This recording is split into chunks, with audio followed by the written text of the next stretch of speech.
pour réduire le déficit abyssal de notre pays. Je vous parle de cette mesure choc de la Cour des comptes qui préconise la suppression progressive de 100 000 postes dans les collectivités locales, Margot Fauneray. Oui, concrètement, la Cour des comptes suggère de ramener les effectifs des collectivités à leur niveau de 2010. Selon les sages de la rue Cambon, cela permettrait de réaliser un peu plus de 4 milliards d'euros d'économies par an dès 2030.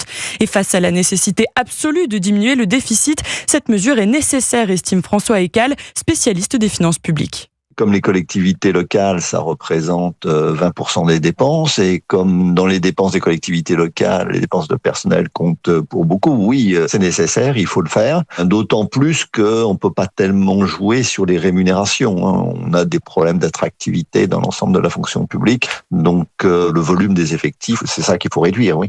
Selon les magistrats de la Cour des comptes, les effectifs ont beaucoup augmenté ces dernières années dans les collectivités territoriales. Aujourd'hui, elles emploient près de 2 millions de personnes, mais pour François Sauvadet, le président des départements de France, les marges de manœuvre des départements sont déjà très faibles et ce n'est pas à eux de réduire leur budget. Je ne vois pas comment on peut être appelé dans cette situation alors que 30% des départements sont en difficulté. Comment on peut être appelé au redressement des comptes publics ? Reste que l'idée d'une baisse des effectifs dans la fonction publique, en tout cas au niveau de l'État, pourrait faire son chemin.